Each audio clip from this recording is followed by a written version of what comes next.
Welcome back, Arbitrarians, to another episode of the Arbitrarium, your favorite podcast, maybe. Tonight, depending on who you listen to these days, environmental collapse is the greatest existential threat to the human species. Carbon emissions, microplastics in the ocean, and toxic chemical buildup are nearly out of control, and no one seems to have a realistic and economically viable method to at least slow the impending doom. Even if you don't agree with the apocalyptic predictions, you can probably agree that clean water is good to drink and clean air is good to breathe. On the energy production front, solar and wind farms have been proposed to address our overuse of fossil fuels. But Germany's recent experience has shown this is not ready to replace oil, coal, and natural gas. There is a technology that has exceedingly low carbon emissions, high scalable power output, and lowest body count of any current generator. Better still, it has been around for decades. Here to help me parse this subject is professional isotope snorter Uncle Rezo, and the once and future mayor of Pripyat, David Perry. Hi! Gentlemen, is it time to reconsider the nuclear option? Definitely. Now, when you say the nuclear option, I'm used to that phrase being in reference more to nuclear power as a weapon than a source of energy. It is a weapon against climate change. Oh, okay, well, that's the joke. I see. Okay. So, you, Garrett, know quite a bit more about this particular subject than I know I do, and maybe Nick. It's safe to assume. I really only watched the one video in preparation for this, and based on what I've seen, I've never been anti-nuclear. So, everything I heard was just like, yeah, okay, cool. Okay. Cool. Well, everything I've learned has just convinced me that nuclear is the best option we have. So what have you learned? That, compare France and Germany. One has enough power to export to other countries. The other one has regular brownouts. Because they went full solar. Not full solar. Oh, heavy on solar. You need to... Which country is which, please? France is the one with the nuclear plants. Germany's the one who tried to go green. And not radioactive isotope green. Germany harnessed the wind and the sun to minimal effect. Yeah, I don't exactly trust the judgment of that country.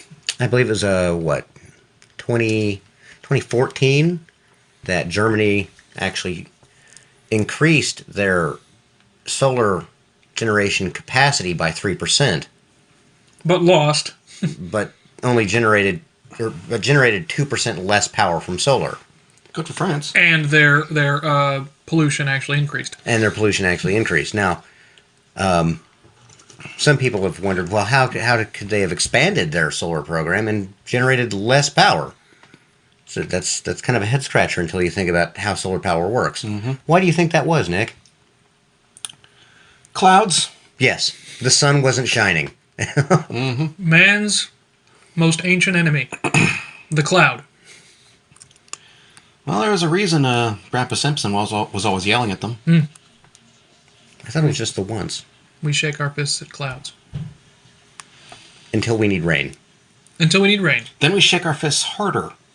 You better give me rain, cloud. Or in the case of the dog meat general, fires shells at it. Well, see, that's when you shake the stick harder. Yeah, you shake the rain stick, and that makes the rain. Don't you know anything? I did not actually attend my witchcraft ceremony. Dost thou even shaman bra? I tried. I woke up in the dumpster of a Denny's. Plus side, pancakes are excellent blankets. Good to know. I do believe that not everyone who listens to this podcast is homeless insane, but I'm sure that they'll take the tip. You never know when you might need to sleep in a dumpster. Look, if most of our audience is homeless insane, that means we got pretty good reach. Because, where are they hearing it? In their heads. Wow, yes. We have better reach than I thought.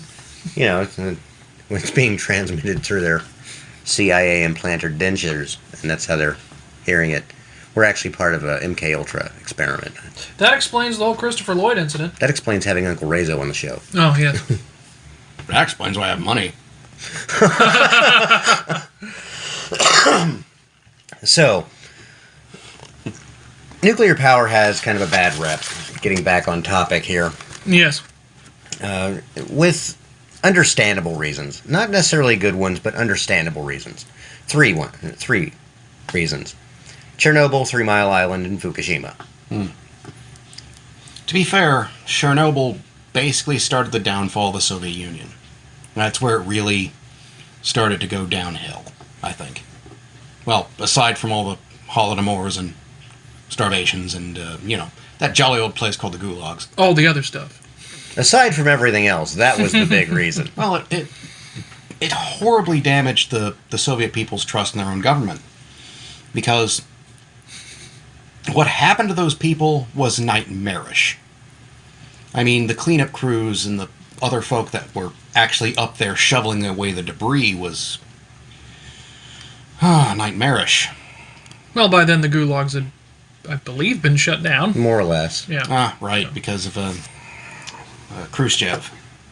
It was him that decided to start slowing down on Stalin's little playground. Yeah, I mean, that'll happen when, you've got somebody like Solzhenitsyn being like, hey, all that shit that was going on in Germany, it's going on in Russia, too. Apparently, he was only, in the circle because Stalin thought he was funny. Khrushchev. Yeah. Yeah, you gotta... The bar is fairly low for comedy among the Soviets. Well, among communists, I laugh my ass off every time I think about the Great Leap Forward. You do have the tomato incident with Stalin. Oh, that was a recurring joke. Yes. What a dick. Yeah. Anyway, so the immediate death toll of Chernobyl, how high do you think it was, Nick? I can't really remember. I assume it was the immediate death toll couldn't have been that bad. I think it was a few hundred, wasn't it? 23. 2,300? No, Oh, 23 people. 23. Okay. But the long-term effects, that's the issue. The long-term effects, I believe it was 1 out of 150 who were involved Okay. had long-term terminal chronic health problems due to radiation exposure. Yeah. And a certain percentage of them died in old age, too, didn't they? Yes. Yeah. So, Chernobyl was a terrible disaster, yes. But when you actually look at how bad it was, a lot of people died, but it's nothing in comparison to the number of people who die in coal mine cave-ins every year. And hell, think of all the death toll, or the deaths have been caused because we keep searching for fossil fuels. And, the petrodollar, but not trying to get too political here. But it's estimated that 1.4 million people die every year from air pollution and air pollution-related diseases. That is nothing compared to Chernobyl, and that was the worst nuclear accident ever. Well, Chernobyl's nothing compared to that. Yeah. That's what I mean. Yeah. Yeah. I mean, Take that, reverse it, you good. did anyone even die because of 3 Mile Island? No.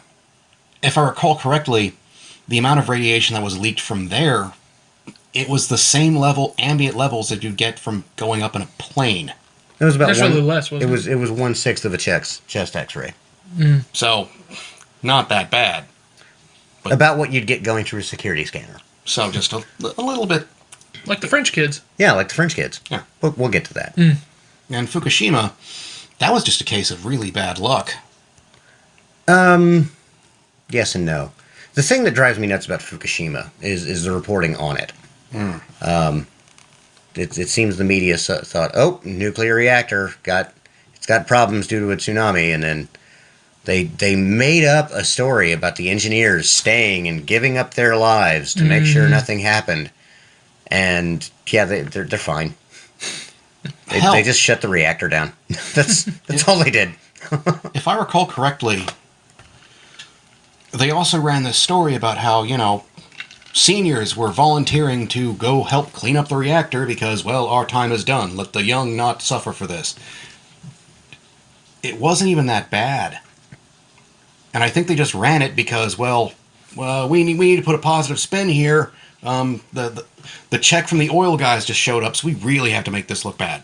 The the radiation leak from Fukushima, to quote a CNN executive, was a nothing burger. Yeah, You're going to need to nothing repeat burger. Nothing burger, okay. Was a nothing burger. Getting those. After Fukushima, there was an experiment done using French schoolgirls. My favorite kind of experimentation, if you ask me. Yes. Where they put dosimeters on these French schoolgirls and flew them to Japan Oh, yeah. and had them walk around a town that was not exposed to the Fukushima cloud, and then walk around a town that was exposed to the Fukushima cloud. Okay, Garrett, really phrase that, because you seemed really excited about French schoolgirls, and you did not say what age they were. Old enough to travel internationally, unsupervised, so... Filthy with radiation. That is... It doesn't matter how old they are. If they have a third arm, they're good. I'm going to be honest, that sounds like a really good album name. Filthy with radiation. Anyway, the dosimeter readings were the two biggest doses that those French schoolgirls got was from the security scanner at the airport and the flight itself. Yeah, the flight is what surprised me. I didn't know this about flying. Yeah. Yeah.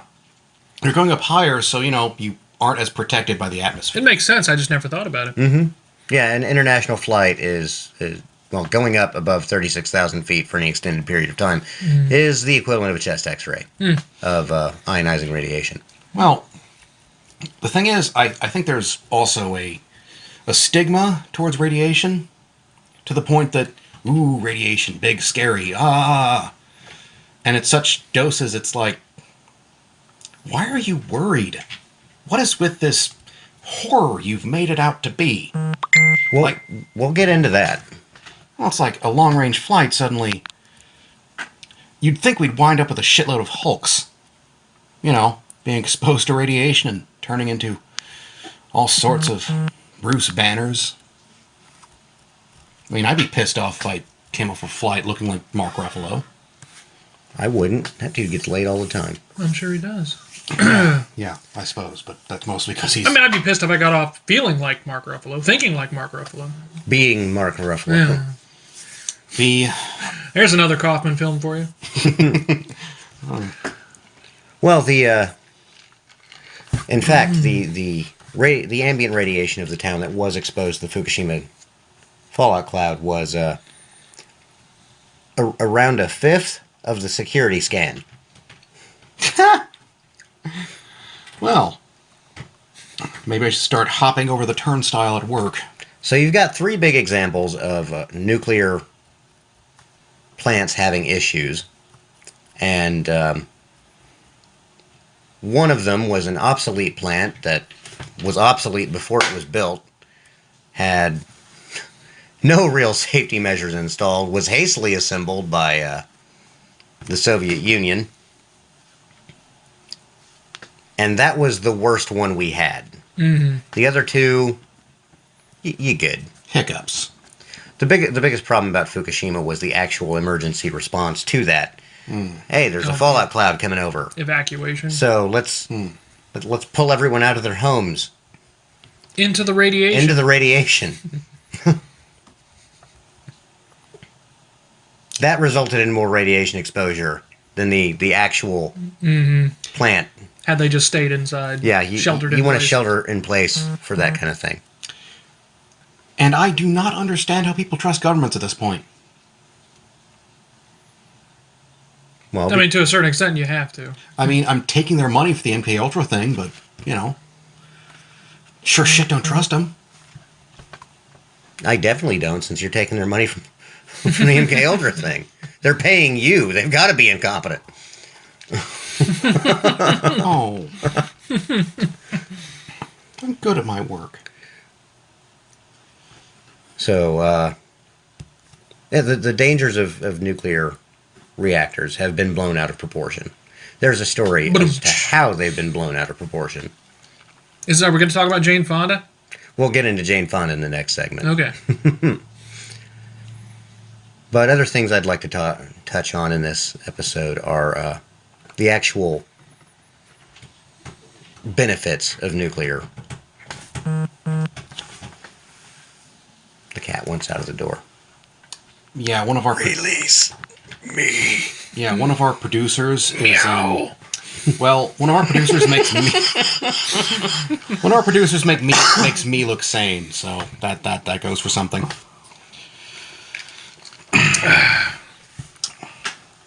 So, And in comparison to all other power generation, why nuclear is the best option. mm-hmm.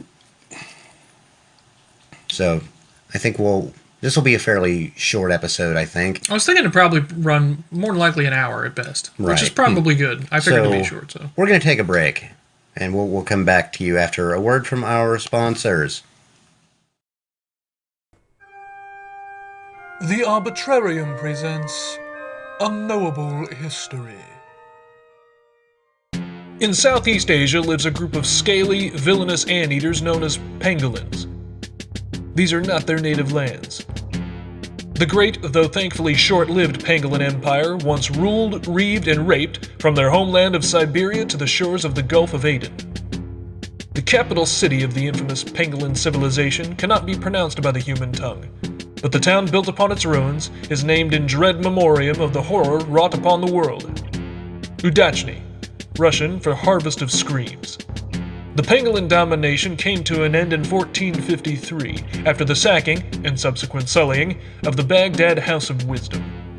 The Emperor Pangolin died mid-coitus, during an implacable month-long blood orgy following a victory feast of roofing nails, Sour Patch Kids, and an ancient ritual elixir forged by a local apothecary, an elixir kept alive by the Pangolin's diasporic ancestors, and sold today as Beam's 8-star whiskey.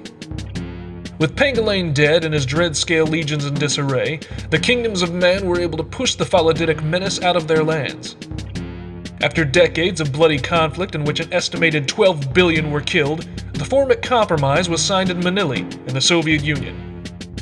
The Pangolins were allowed to keep and display their ancestral armor, on condition that they migrate to the Stygian jungles of Southeast Asia and forever forego the ability to produce stomach acid. The survivors of that migration, known as the Doleful Waddle, converted to Buddhism and renounced their obscene, warmongering ways.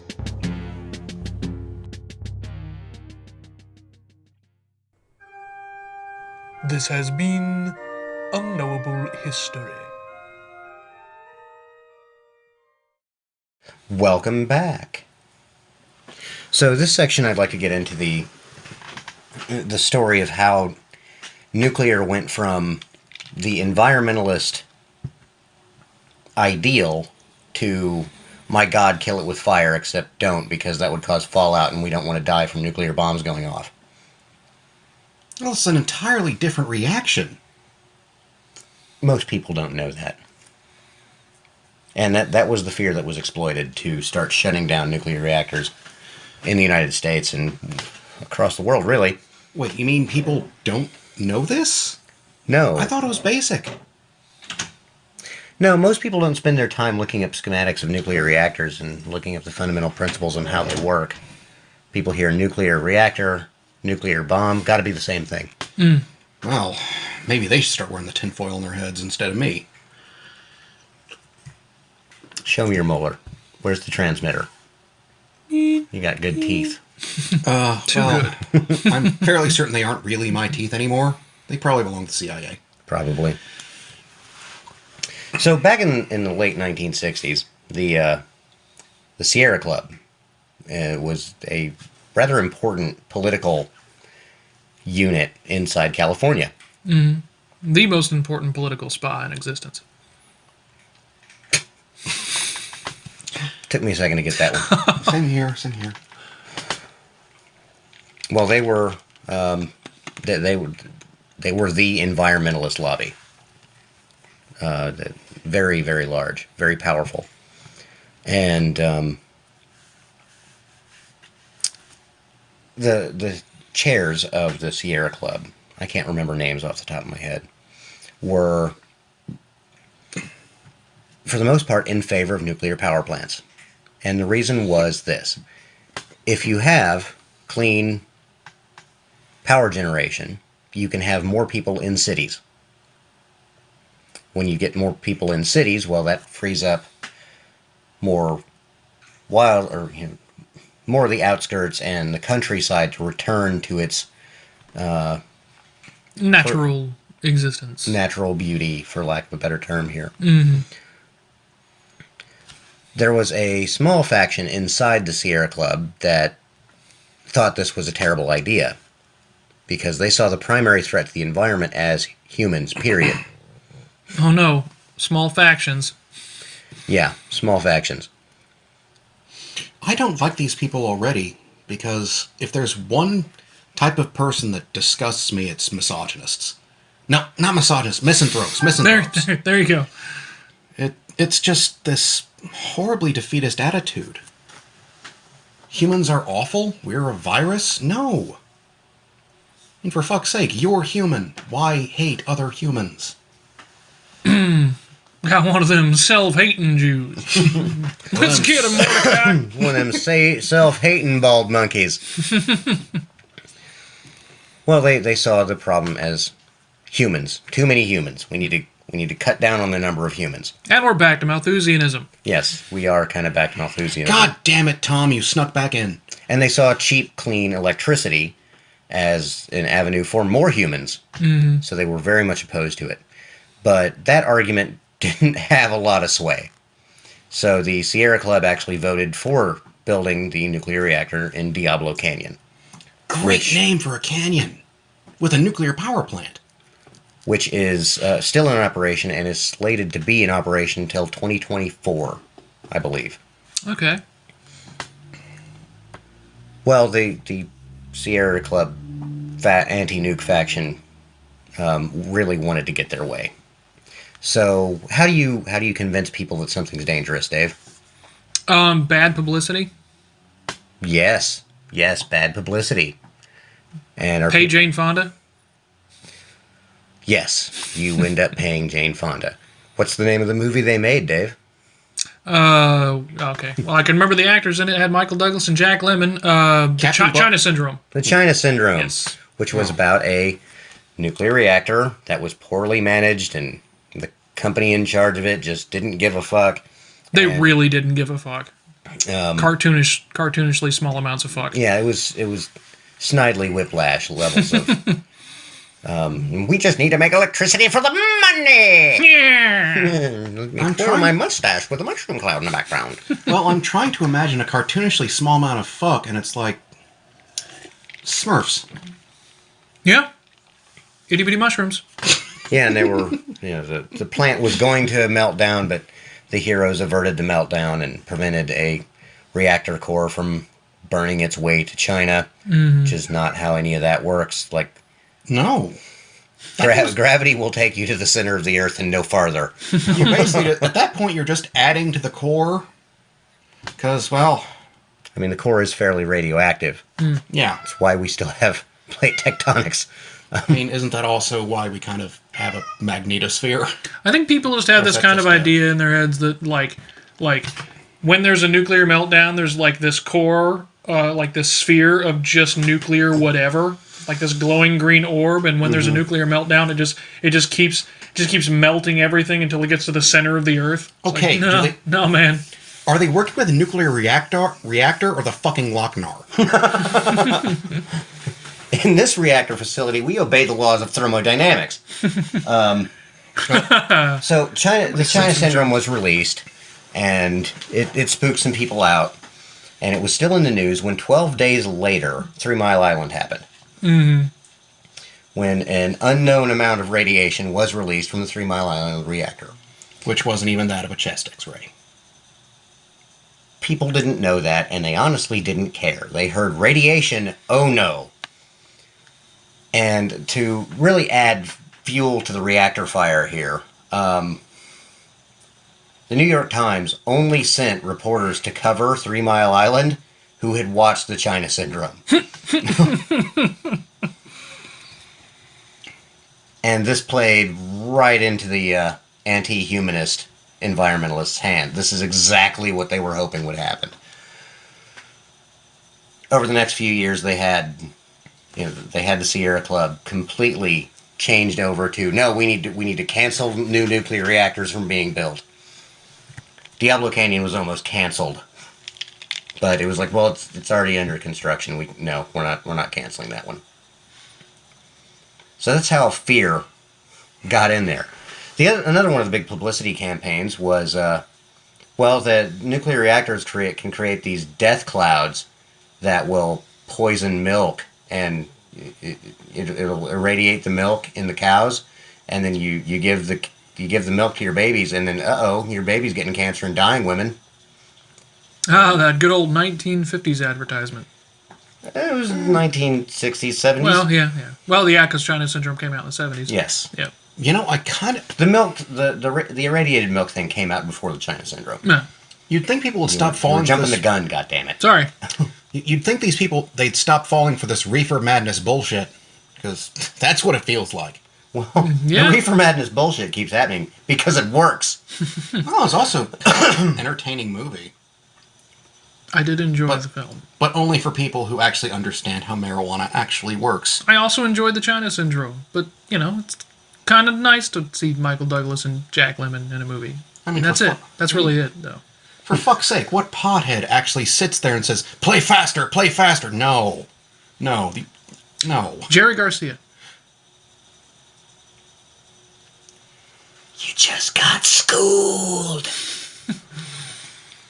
All right. Well, back on topic. Thank you. Can I be in charge for a while? We're in your house, dude. All right. You got me off topic. So between the irradiated milk thing, which was not a thing, and the China syndrome and 3 Mile Island, it got a lot of nuclear power plants canceled that were supposed to be built. And it just stymied the entire enterprise of switching to nuclear power. Of course, the fossil fuel companies were all about this. It's like, all right, we can keep selling coal, we can keep selling oil and natural gas. Hells yeah, we're in the money. And hell, they can also start new wars searching for that. So the army needs more and more fuel. It did help preserve the petrodollar.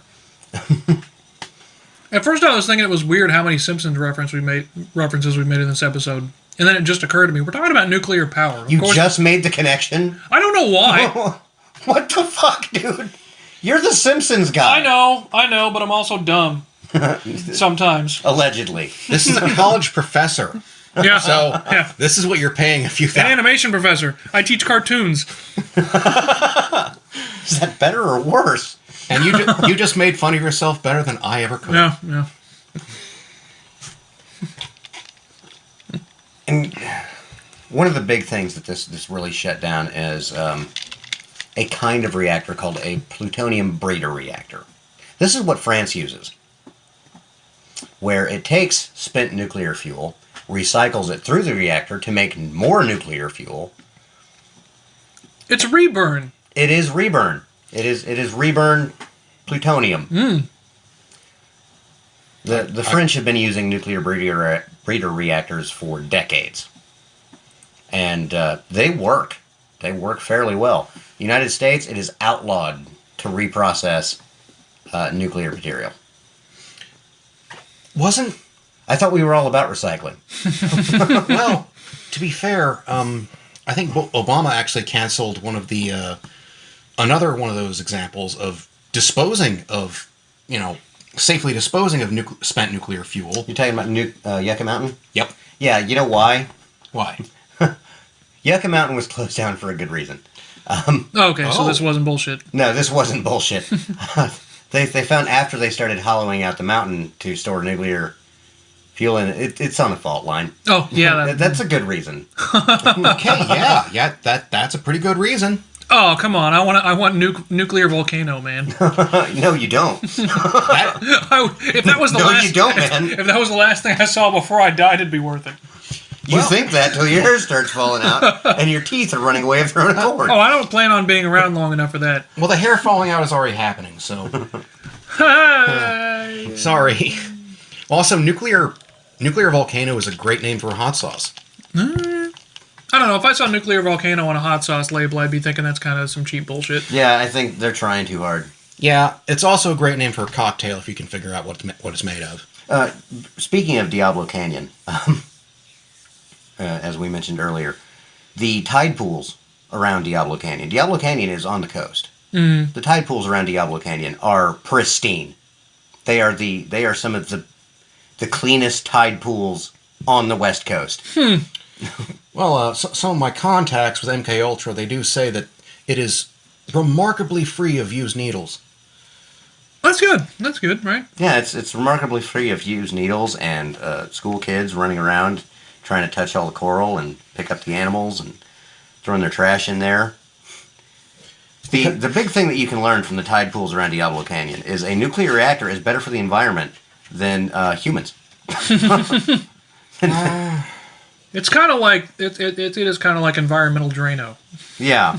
Well, let's not dip too deep into the arguments of the misanthropes of the Sierra Club, because humans bad for the environment. Well, there's no getting around it. We are. We are. We're not good for the environment. once you put us in the ground, we're great. We have to we do have to actively mitigate our existence True. to a certain extent. And the sheer amount of feral hogs we produce on accident. Yeah, that is a problem. There are islands in the Caribbean that are still overrun with nothing but hog Yeah. Well, and rats. There are islands that are populated by nothing but rats. Gentlemen, welcome to Pork and Rat Island. Well, to be fair, Deplane! Get the plane up. Tobacco! well, So many Simpsons. I know. honestly, I really wish people would just buy some guns and just. We're going through a bit of a food shortage, right? Like a shortage on everything. Just Well, it's a transport shortage. Yeah. The stuff's still there. It can't be moved. yeah. But seriously, just go out with a rifle, bag yourself some free bacon. I mean, It's not free. You still got to get the rifle and the bullets. and the transit. You gotta ship it too. And I was about to go on a tangent. Another Simpsons reference of, Porktonium isn't free. Well, it's like importing mongooses to fight the snakes, but who takes care of the mongooses? Well, we get baboons for that. Then we get gorillas to take care of the baboons, and it's just escalation. You could have just called in Barry White to take it. And this is how you get invasive species. Oh, yeah. To Back handle the the- snakes. Back to the environmentalist side of things. Where were we? Demonization of nuclear power and the pristine tide pools around Diablo Canyon. Yeah. Yes. The picture that was taken of Diablo Canyon they didn't plan this. It had an orca breaching, or no, excuse me, a humpback breaching in front of Diablo Canyon. Nuke the whales! Let's not. We Do we have to? Somebody had to say it. We gave them enough trouble getting their oil and ambergris. Go Precious easy, man. Hamburgers? Ambergris, I believe. Ambergris? Well, I will never hear that word without hearing Kip in my head. precious hamburgers? Precious hamburgers? We're just going all over Matt Groening's entire career, aren't we? We are. All right. I'm fucking lost. Well, We still haven't gotten to Jane Fonda. We did. we did. I thought there was more Jane Fonda. No, that was Jane Fonda right there. Just with the China syndrome. Yes. Okay. Well, either way. And she was also an anti-nuclear Yes. person. 'Cause Yes. Well, back to France, they actually used that plutonium breeder model. They use the plutonium breeder reactor. And Yes. they're extremely successful with it, to the point that they literally have enough power to export for money. Yeah, over, I believe, right about half, it's either a little over or a little under, of all of France's power comes from nuclear reactors. Yeah. Most of those are plutonium breeder reactors that recycles the radioactive material. What about Japan? Japan's known for it being heavily reliant on nuclear power. I don't know the numbers on that one. Okay. I've not seen the graph. Obviously, I don't know the numbers of France either, but I've seen the graph. Well, it makes sense. If anyone is going to put a nuclear reactor in something, it's going to be the Japanese, and it's probably going to be a Mecca. Yeah. So Gotta power that Gundam somehow. something people do not think about with nuclear reactors: compared to any other power generation. No other power generation source actually contains its byproducts. Oh, okay, I got you. So, coal, oil, natural gas, it's just vented in the atmosphere. Burns off, right? Putting off carbon dioxide. Well, and other contaminants. I mean, fucking diesel. Hell, a lot of the because most of the chocolate in the world, the cacao beans, is harvested from South America. They don't use unleaded gasoline. Has Germany considered chocolate power? I saw a movie once about a factory. Well, I'm pretty sure chocolate power. That thing runs on slave labor. Okay, we can't reflect that model. Okay. Well, It just seemed like there was a lot going on, and chocolate was like there were rivers of it, and there were like hydro dam looking things, and I thought, well, maybe there's power in chocolate. There's a lot more water. It's better than that. It flows better. Well, the point I was making is You're trying to make a chocolate turbine. Yeah. Again, great name for a fucking porn star. But most of the chocolate in the world has a large amount of lead contaminating it because most of those countries in South America don't have laws against leaded gasoline. That's another toxic contaminant that's released depending on the fuel you're using. Triethyl lead. Yeah, and the reason that triethyl lead was invented was because they could patent it to put in gasoline to stop engine knocking. When there was already something that existed that was great for not having engine knock, but they couldn't patent it. You know, it is ethanol. Yeah, I was going to say. I think That's some shady shit. Yeah, ethanol was already around and it did a good enough job. Well, but they wanted something they could actually market, so triethyl lead. there's a huge industry around ethanol. Yes. Yeah. And we live in Indiana. That could have been big for us. Yeah, the United States is the Saudi Arabia of corn. Well, The United States is also the Saudi Arabia for wheat. corn for Really? the corn god, maize for the maize throne. Yeah, we're actually slotted to sacrifice someone to the corn god in the fields. No, we're not. You're not. We stopped doing that so long. It was like 3 years ago. Let's sacrifice him to our gods! Yeah, thanks, James Jones, for making us all look like a bunch of crazed cultists. We did it all the time in the 30s. Can I borrow your sacrificial dagger? That's already on loan. Oh, right. Ugh. At this point, I'm just how many Simpsons references can we fucking cram into this episode? Okay, do we have to start a Simpsons counter? No. No, we have enough counters. We have enough counters. Right. Too many more, and we'll have to start a counter. Yeah. Time? Let's find out. Let's see. About 20 minutes. All right. We're about 20 minutes in. Well, Break time? Is it break time? We'll take a break, and we'll go over the safety record of nuclear power. Were you injured in an accident? Are the medical bills piling up? Did your insurance company offer you a small, unfair compensation? Have you been searching for a lawyer, only to find no one will take your case? Are you looking to get what you deserve? Do you want them to get what they deserve? What's coming to them?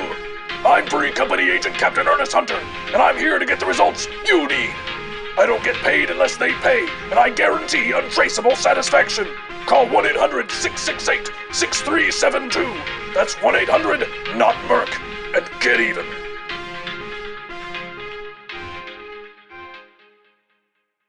Shit, we're live. Right. Nuclear power is good for you. Put it in your face. Don't put it in your face. So we're gonna go over the kind of safety statistics of nuclear power versus pretty much anything else. And found this nice little graph from Cambridge House International and Forbes that worldwide mortality rate worldwide in 2012 by energy source in deaths per 1,000 terawatt hour. Death per 1,000 terawatt hours. Yeah, that's a lot of that's a lot of power. At the top of the chart is coal with 100,000 deaths per terawatt hour. I'm starting to feel the Jesus. coal hate. I'm starting to understand it. Yeah. Next is oil with a 36,000. Then natural gas at 4,000. Hydro, 1.4 thousand. Don't swim in the electric dam. Yeah, that's Salmon figured that out the hard way. Don't swim in. But we did get one of the funniest inventions in human history because of hydroelectric dams and salmon. Salmon cannon. The salmon cannon. Oh, yes. And the salmon love going through it. Like, they'll willingly just, this is a blast. It's just a little airborne. It's still good. It's still good. I wonder how the bears feel about that. Does it become a game for them at that point? I don't know. Next up is rooftop solar at 440 deaths per 1,000 terawatt hour. So, significantly better than coal. Don't get me wrong. Yes. Not a hard thing to do. Next is wind, all types, 150. And at the very bottom of the graph is nuclear power at a mere 90 per 1,000 terawatt hours. Now, for the 90 people who died, I'm sure this is still a big problem. Well, I'm more concerned about who the fuck is tilting at windmills. Pretty sure Don Quixote kind of quit at the end. I was hoping for a Don Quixote joke, but I was hoping for a better Don Quixote joke. Well, that's what you got, so you got to All right, work with it. If you we'll work wanted a with better one, you should have made one yourself. All right, fair enough. It's always something I found weird. So that's deaths by terawatt hour. That's I'd say that's a fairly illuminating graph. Well, it could also be kind of inflated by the numbers in regards to how many like coal-based power things there are versus how many nuclear plants. That's a fair point. I was going to say that. But Garrett, there are a lot more coal plants. Yeah.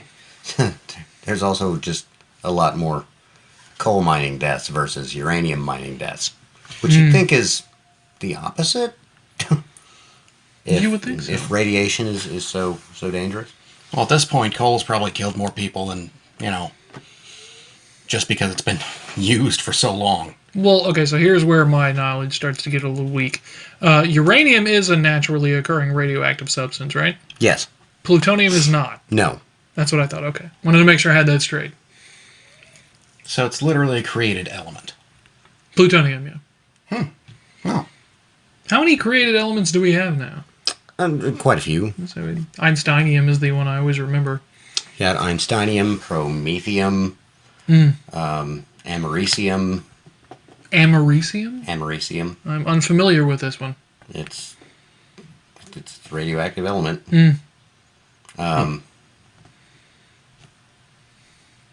Oh God, you've got technetium.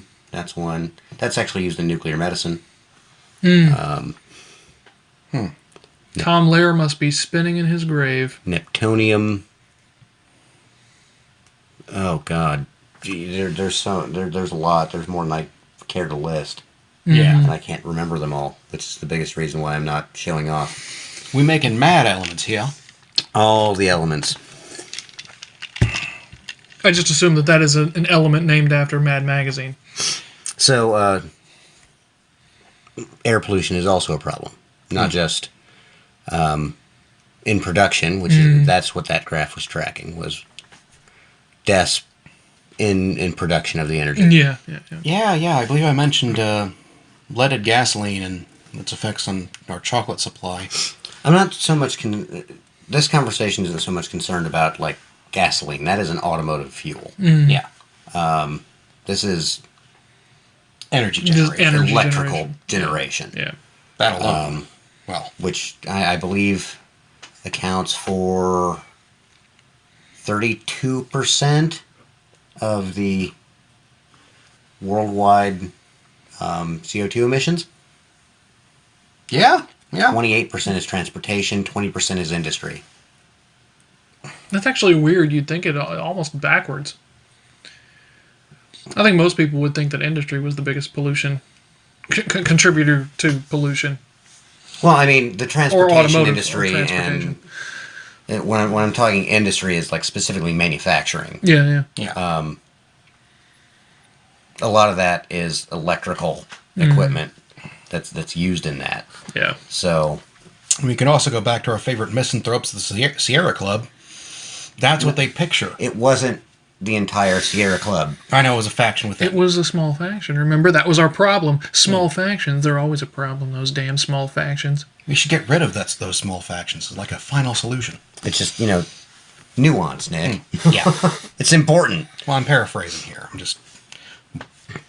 Well, maybe if you were microphrasing. So from Our World in Data, this specifically was sourced from Journal of Cleaner Production, Greenhouse Gas Emissions, as the Intergovernmental Panel on Climate Change in 2014. Intergovernmental Panel on Climate Change? Yes. Okay, as of 2014. Yes, the CO2 emissions by energy source. Mm-hmm. You have coal, 820 tons. This is per 1 gigawatt hour. Oil, 270 tons, or 720 tons. Natural gas, 490 tons. Biomass, 780 to 230 tons. That's a big gap. Yeah, that appears to be the biggest one. Hydropower, which you think wouldn't generate any, 34 tons. Solar, 15 tons.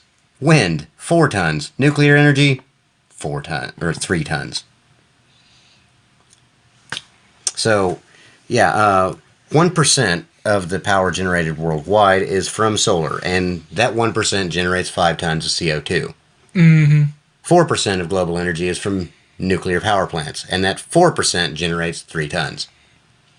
So, all in all, it's a more bang for your buck. Much more bang for your buck. Sometimes really big bangs. Let's get on to that one. So, well, you were mentioning how nuclear weapons and nuclear power plants are different. Would you care to elucidate? Yeah, you're so smart. Entirely different processes. Okay, go on. A nuclear bomb functions by using an explosive to actually split an atom and cause a bigger bang. But, honestly, nuclear power, like energy generation, it functions almost on the same principles of a fucking steam engine. As in, you boil water, which turns turbines, which creates energy. You're adorable. I thought you'd be getting more into the actual design of the reactor and the bomb. No. Okay. See, I assumed that nuclear energy was still based on some minor, well, not minor, but some manner of kind of an explosion. No, No. it's not an explosion. Okay. It is still fission, yes. Yeah. So, a nuclear weapon is primarily made up of uranium-235. Well, we'll go with a uranium fission bomb. Mm. When uranium-235 is hit with a neutron, when it hits critical mass, it tends to split off and make more neutrons, or shoot off multiple neutrons to hit other uranium atoms. And this causes a very rapid chain reaction, an exponential one, which releases a lot of energy very quickly, which is exactly what you want for a nuclear weapon. Mm-hmm. That's how they go boom. A nuclear reactor, while still having uranium-235 in it, it is far less. I think weapons-grade uranium is somewhere around 90% uranium-235. That is your high fissionable isotope. Nuclear fuel is low enriched uranium, which is about 5 to sometimes 10% uranium-235. The rest of it is uranium-238, which in some cases counts as a neutron absorber. Correct me if I'm wrong in the comments, please. So instead of 1 neutron or 3 neutrons flying off from each split nucleus, it's 1 neutron flying off, hitting 1, that then shoots off another 1, that then shoots off another 1. So it's a single line chain reaction as opposed to an exponential chain reaction. So you're creating a nuclear bore, kind of. You're focusing the explosion. No, it's not an explosion. Well, not explosion, but you're focusing the path of Decay Sure, there you go. is what you're looking at there. Well, it all seems much more controlled than the nuclear explosion. That is the I entire would say point. that seems. Yeah. I would imagine that's the. Now, you could make a nuclear reactor with nuclear weapons, and it's pretty simple too. like a nuclear combustion engine. Yes. Mm-hmm. You dig a giant hole, preferably in the middle of the desert. You fill that with water and set off a nuclear weapon inside it, steaming the whole thing and running turbines off the steam. Okay. You could do a nuclear reactor that operates that way. We could make a fission or fusion reactor that operates the same way, but that's not what we're going for. That does seem like a terrible waste, and Orion drives don't. There's a reason we don't try to make them. Yeah, because we're cowards. Okay. Yeah. Well, in space we can do nuclear combustion So engines. when a nuclear power plant has a meltdown, it isn't, oh my god, it's about to turn into a bomb. No, it's just the reaction's going too fast. Mm-hmm. It starts to overheat and then melt, not explode. Mm-hmm. It can't explode. Right. Otherwise, Chernobyl would have exploded. Right. Now, well, when it melts, you get a lot of Chernobyl radiation. did explode, but it wasn't a nuclear bomb. It wasn't a going mushroom on. cloud. That was steam that was pressurized. From the water? Yeah. Yeah, yeah. You can control a chain reacting nuclear fusion or fission fuel rod by control how much is it submerged in various or in the either heavy or light water. Why water? Why water? Yeah. Because it's a great neutron absorber Okay. and it cools it. Okay. I think something I find especially hilariously ironic is Chernobyl went up during a safety test. I mean, Eeny, meeny, miny, mo. yeah. Do you even know what button to push? Sure. Mo. But that's you explain the differences between a nuclear explosion versus a nuclear reactor. Mm-hmm. Pretty sure you bundled that up after I bungled it up. Well, you didn't know. You thought you knew, but you didn't know. And that's why I'm here, to let you know. Yeah. Well, to be fair, I'm a high school dropout, so can't know that much. So's Tim Pool. Yeah, we could go down the list of geniuses who were college dropouts. High school dropouts. High school dropouts. Yeah. And that guy's got like $1 million property in West Virginia, complete with his own private skate park. I'd like to be just 1% stupid there. You want to have another go at that one? No. Okay. Well, I want to make sure that is the only thing you ever get quoted on from this podcast. I wish I was just 1% stupid. honestly, at this point, I think we've made a very, very good argument for nuclear power. Now, there is one serious concern I have with nuclear power. And it's not so much about the power plant itself, it's what you can do with it. Mm-hmm. If you have technology to make a fission reactor, you have the technology to make a fission bomb. Yeah. With a reactor, you can enrich to weapons grade levels. And that is a huge concern, particularly when we're living on a mud ball covered in psychotic apes. It's not covered in psychotic apes. Water and psychotic apes, that's what we have. Malthusian, we're past the Malthusianism. Yeah, well. So, developing economies, and they're the ones who...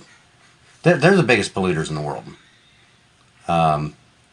China, India, other economies that are coming up and kind of hitting that industrialization period.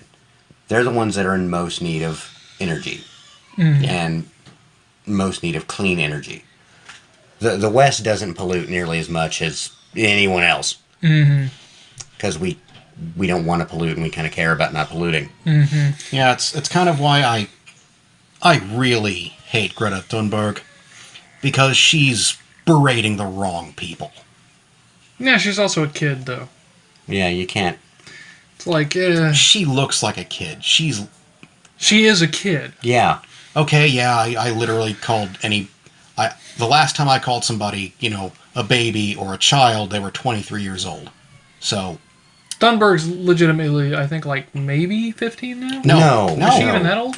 No, she turned 18 a few years ago. She's old enough to Did smoke. she? I didn't realize she was that old. Okay. Old enough to smoke, old enough to drink in the United she's States. She pretty started small. her whole activism thing, I think, when she was 16. Oh, still a kid, but not as much of a kid as I thought. Yeah. I thought she was like 13 when she started that. There's also the fact that she's straight up a loony, as in her parents put her in a magazine Her parents are pretty weird. I've seen that. because she said she could actually see carbon emissions. Like, visually. Uh-oh.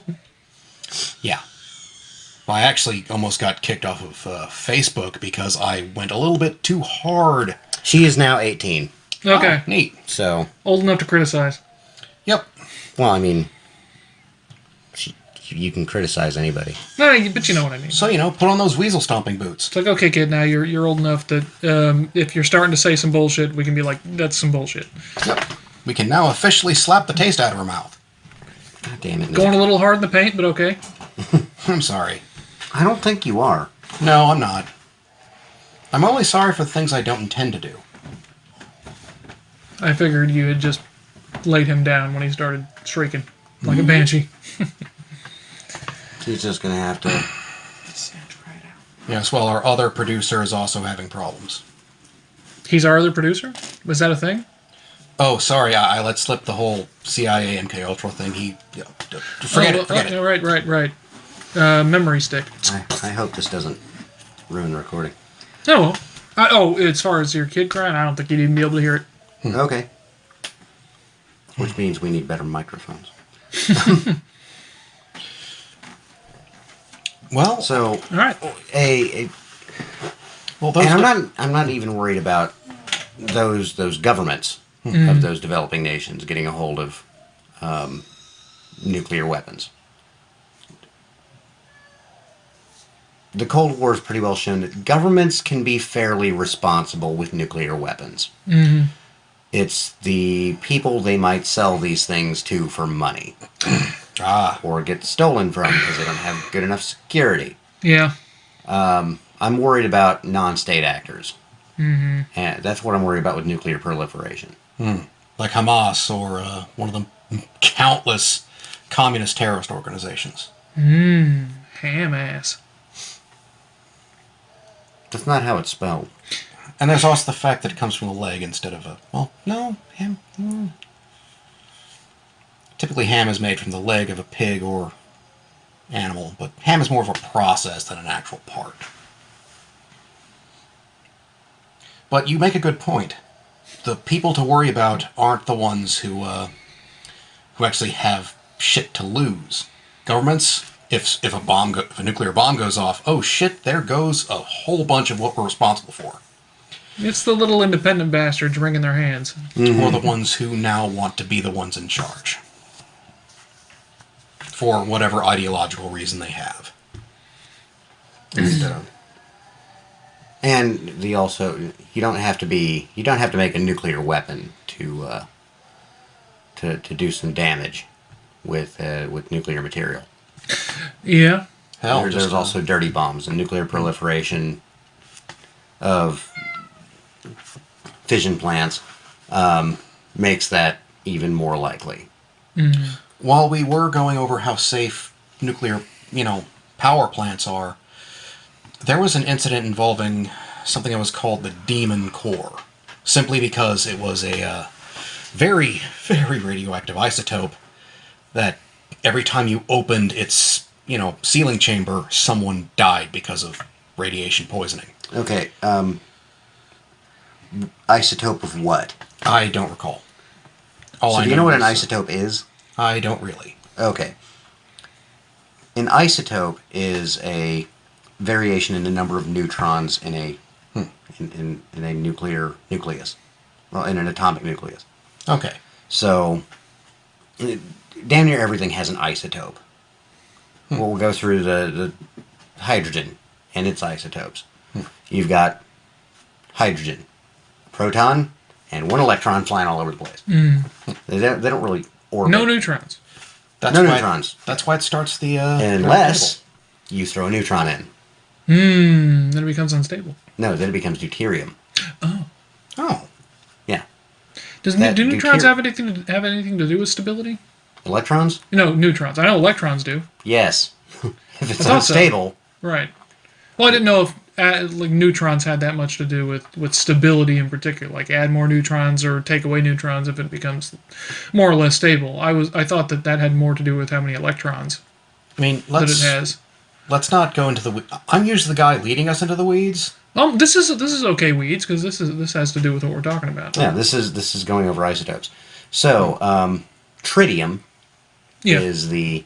glow in the dark stuff. Yeah, and the reason it glows in the dark is, well, it's a hydrogen isotope. It's the unstable hydrogen isotope. It gives off, I believe, alpha Radiation.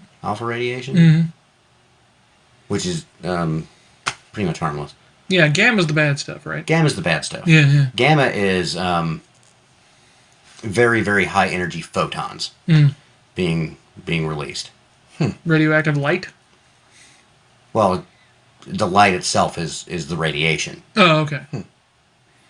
Interesting. I didn't know that. Now, Is the term photon used for anything other than light? no. Okay. I wanted to make sure because No. I wanted to make sure because That's why photon torpedoes never made any sense to me. this is beyond my wheelhouse. So,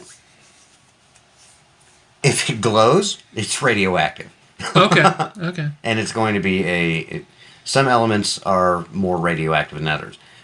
Things like the transuranic elements, the evil ones. Those are inherently radioactive elements. Correct me if I'm wrong in the comments, please. I want to know that I'm wrong. But what makes them radioactive is they are unstable. They're giving off neutrons and, in some cases, full alpha particles is like a stray hydrogen atom. Or not hydrogen, helium. Helium. Like a full helium atom, just saying, peace. Just fucking off. And when that happens, that it changes from, let's say, uranium to it turns into something else. It actually transmutes. And as it uranium eventually decays into lead, but it goes through a bunch of steps till it gets there. Is that how you get lead, or is that just one way that lead? That's one way you get lead. Okay. The other way is walking through Chicago at night. Anyway. Which brings me to depleted uranium. That's been thrown around before, and people don't seem to know what it is. I just assumed that was when you've taken the uranium and basically siphoned all of the radioactivity you could possibly get out of it. It's uranium. It's still radioactive. Uh-huh. It's safe. It's only giving off beta, Okay. which beta can be damaging if you swallow it. But the amount of uranium you'd have to eat to get a lethal dose of radiation, you would have already eaten more than enough to poison you chemically. Yeah, heavy metal poisoning. Yeah, you'd be getting... That sounds pretty sweet. I mean, I read that magazine. God, what was I talking about? We were Depleted talking uranium. Depleted uranium. Depleted uranium. Beta Beta radiation. Yes. Harmful So- if swallowed, otherwise you're fine. Yeah, you can handle depleted uranium. You want to wash your hands afterwards, but you can't handle it. Beta particles can't get through your skin. So I can juggle balls of depleted uranium. It would be a okay. hell of a workout, though. It's very dense. There's a reason they put in... This is important. Yes. This is important. I could juggle balls of depleted uranium and be okay. If you were so inclined. Okay.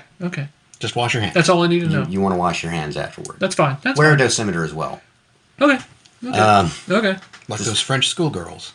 Manage your radiation exposure. But juggling depleted uranium balls you're going to be okay. Cool. I'm adding something to my bucket list mentally. What makes uranium depleted is, remember when I was talking about enrichment? Mm-hmm. Where if it's highly enriched, it's weapons grade, Yeah. which is mostly uranium-235. When it's low enrichment, it's fuel grade, so it's mostly uranium-238. Okay, so here's something interesting, real quick. I actually got a question. So the number after uranium, my thought is that a number related to isotopes? That is the atomic weight. Oh, okay. Which will tell you. It's like you look at. Well, let's go back to hydrogen. Mm-hmm. The atomic weight of hydrogen normally is just over 1. Yeah. It's the mass of 1 proton. Yeah.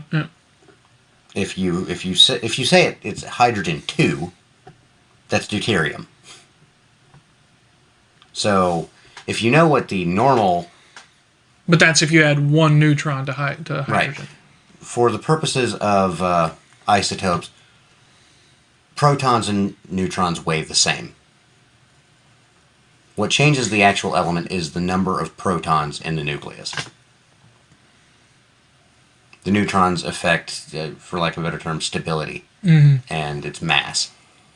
So heavy water, which is water made with deuterium instead of normal hydrogen, actually weighs about twice as much as normal water.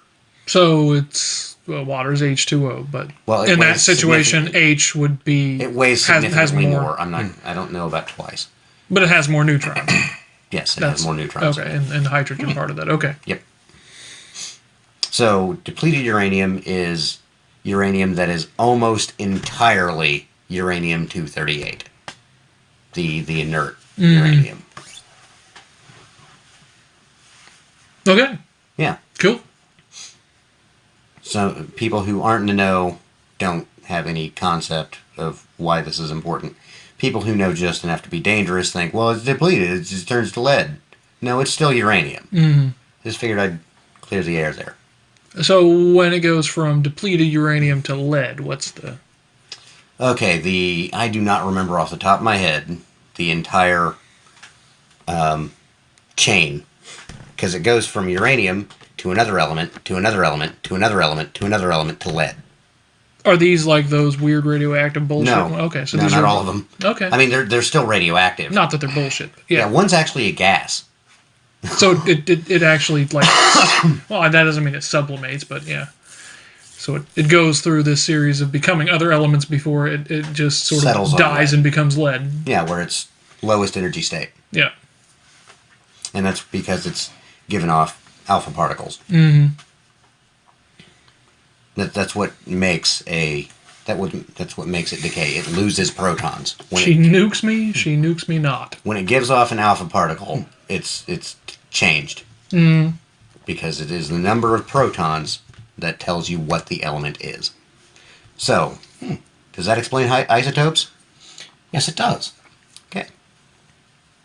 You're not so ignorant now, boy. At least for the time being. If you're anything like me, you'll be not ignorant for a while, and then you forget fucking everything, and you're ignorant again. Which is good for Garrett, because Garrett likes to talk about this kind of stuff, so the more I forget it, the more mileage he gets out of it. So I suppose it's That's just why we're friends. I suppose just a return to bliss then. Something like that. Reminds me of that episode of Third Rock from the Sun where the punishment that John Lithgow's character gets. You know anything about Third Rock from the Sun? No. It's a show about a bunch of aliens that come to Earth and blah, blah, blah. Okay. blah. Oh, right, that It's one. a comedy that show. one. Yeah, and I can't remember exactly what John Lithgow's character does. He's the lead, but he comes from this other alien species, and he does something wrong. I can't remember what it was. But the punishment for doing this thing wrong is that his home, his leaders or whatever decide that they're going to take away his short-term memory. And in this episode, he goes to. This is a long explanation for a small joke, but in this episode, they just happen to end up going to a carnival. And while they're at the carnival, this guy that guesses weight decides he's going to make Lithgow's character a mark. So he guesses his weight once. The problem is Lithgow's character had lost his short-term memory, so this guy just keeps cashing in on him. Just keeps cashing in on him because he gets it wrong like the first or second, maybe even the second time. But as soon as he figures out exactly what his weight is, he gets to keep coming back to him. Oh, that's horrible. Oh, it's also so funny though. Hilarious. Yes. Okay. Yeah. Another thing that I wanted to talk about before we And another thing. end the podcast Yes. is in relation to nuclear weapons and nuclear power, and one of the very few government programs that was A, successful, and B, temporary and actually was temporary. An outlier for sure. Yes. Very much so. The Megatons to Megawatts project. It ran from, I believe, 1995 to 2011. Okay. Let me double check that. Okay, from Jurassic Park to Jurassic World. Way to think about it. Yeah, that fits. And, well, both involved things possibly becoming extinct. Although I think Jurassic World. 2013. Okay. So closer to Jurassic World, in fact. It went from 1993 to 2013. Okay. So I was off on the years. But it was it was properly called the United States-Russia Highly Enriched Uranium Purchase Agreement. Bit of a mouthful. Yeah, megatons to megawatts.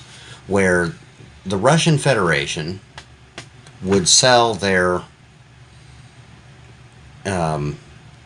nuclear weapons, or the highly enriched uranium extracted from nuclear weapons, to the United States. And it would be turned into low enriched uranium for fuel. Mm-hmm. The Russians extracted the uranium, the Americans turned it into... Yeah. And it succeeded quite a bit. The overall number of nuclear warheads in the world dropped. I can't remember the numbers off the top of my head. I think it was 65,000 to 16. Let me That's double check that. Big drop. I know I said that earlier, but I really want to avoid any kind of disgrace right now. Well, we can mention the Probably a folks. good idea after the incident. Well, folks, you can correct him in the comments if he can't find the number, which I'm pretty sure he will. So far, the only comments we've gotten, I think, are the one guy calling you a coward, and then a bunch of porn. Which inspired me. Well, porn links and shit like that. Oh. Which did inspire me to decide that it's probably better that we set the comments to hold potentially offensive material. I think is the way something like that. I didn't want to do that. I had it open to the public, but I learned my lesson. Yeah, it was... Well, I was worried I'd go on the internet and see Rule 34 of you two. No. in... No. Oh, God. Yeah, it's a mandate, but it went from around 52,000 nuclear warheads to just over 17,000 worldwide. That's still a lot. That's a big drop. Yeah, that's 30,000 nuclear warheads, give or take. Yeah. That's still worrying. That's several nuclear winters. Speaking of the danger of a nuclear winter, so I can't remember who made the estimate. It was on a TED Talk. Mm-hmm. That if there was a limited nuclear exchange between Pakistan and India, they have nukes, but they don't have a lot of them. I think they only have maybe 200 between both countries. Still a lot of nukes. Yes. If they were to use their nukes, and that would be, on the world stage, a very limited nuclear exchange. Mm-hmm. Still all of them, though, right? Assuming they used all of their nukes? Yeah, assuming they use all of their nukes. Okay. So, a couple hundred nuclear detonations, just localized in Pakistan and India, the knock-on effects would result in 1 to 2 billion people dead worldwide. Yes, you brought this up earlier. You used a phrase I've never heard before. The What's that? knock-on effects. Yes. What does that mean? The unintended consequences. Okay. How does that manifest itself? Well, turns out when you vaporize a city, it ends up in the sky. Fallout? A little bit of fallout? No. I thought that's what fallout was. Well, there's going to be fallout, yes, but fallout is specifically what comes back down. Oh, okay. The sheer amount of ash. Ash and dust just kind of spreading around and spreading the wonderful fallout goodness and then staying up in the atmosphere and blotting out the sun and lowering global temperatures. So you're looking at 1 to 2 billion people dead from famine. Localized to the No, that's area worldwide. between. I mean, Yeah. my question is localized between in the area between India and Pakistan, or No. just wherever it happens to drift. That's 1 to 2 billion people dead worldwide. I'm just trying to figure out how it travels and what 1 to 2 billion people die. Okay. There would be people in the United States dying from this. Okay. Yeah. Between two countries that we really don't have any say in, Right. deciding to drop their bombs on each other. Okay. If I may, what do you think happened after the asteroid impact that supposedly killed the dinosaurs? Bunch of shit went up into the atmosphere, blotted out the sun, and caused an ice age. And in this case, it would be nuclear weapons causing all that dust going into the sky and making everything darker. It wouldn't be to that scale, Of course not.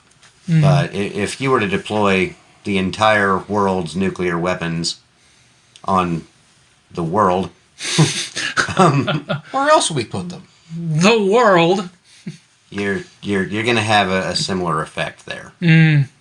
Okay. So as far as what 1 to 2 billion people die, Everyone. mostly people who are somewhere remotely close to the equator. Because they're going to be starving a lot, and then they're going to lose production, and we get food from them too. Why so close? Why the closest to the equator? No, Why is that? because that's how anything close to the jet stream, I guess, is the better way to put that. Because that's how the dust is going to go around there. Yep, and it's gonna stay up there for a few years. You're looking at 2 years without a summer. I mean, growing up, I wasn't so fond of summer. I don't like getting all sweaty and sticking to myself. You're fond of eating, though. I am fond of eating. I like food. You like whiskey. I know that much. I do like whiskey. A nuclear war would just demolish the corn stock to make more whiskey. Oh, dear God. Well, we need to prevent this nuclear war. Well, something similar happened with a volcano erupting back in the 1800s, 1816. It threw up a massive amount of dust. And Krakoa, I think? I'm on it. Krakatoa? No. The point is, Rasputina even wrote a song about it. Which was, well, it went from 95 degrees to freezing within hours. Just because of the sheer amount of dust in the atmosphere that was lowering the amount of sunlight that actually came to the ground. I mean, I'm probably... Mount Tambora. Tambora. Yes. Well, there we go. Mount Tempura. Caused a volcanic winter that dropped global temperatures by 0.4 to 0.7 degrees Celsius. And killed the English wine industry. It Really? occurred... The eruption occurred on 10 April 1815. And 1816 didn't have a summer. Yeah. See, and I'm looking at your phone. I'm seeing the year without a summer. I've actually heard that phrase before. Yeah. Huh. Who knows? Maybe you heard the song. Maybe. I do like Rasputina. They're a good band. Reignited my love of the cello.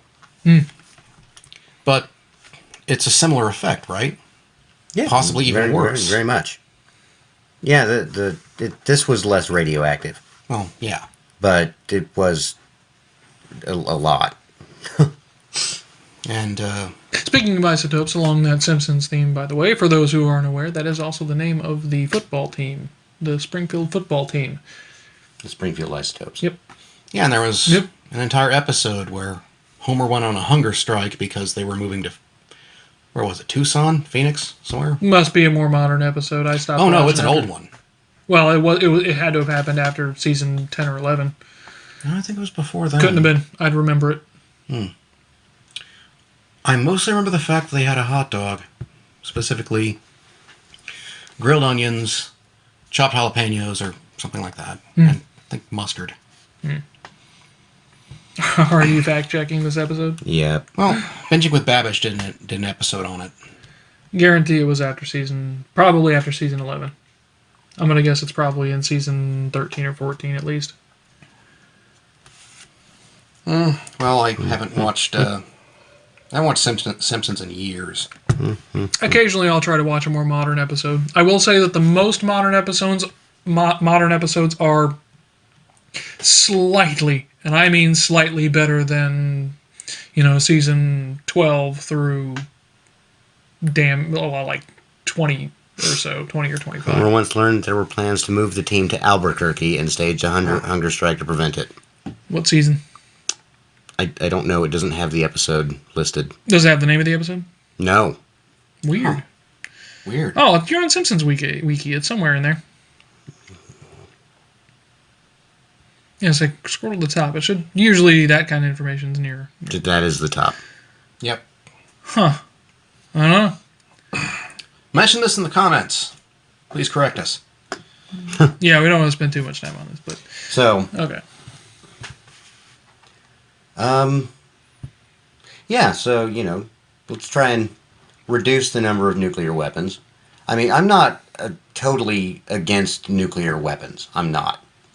Because That Pandora's box has been opened. it's been opened, and say what you will about the doctrine of mutually assured destruction, it worked, I mean, and we've has had continued to work, at least so far. Yeah. That's, Yeah.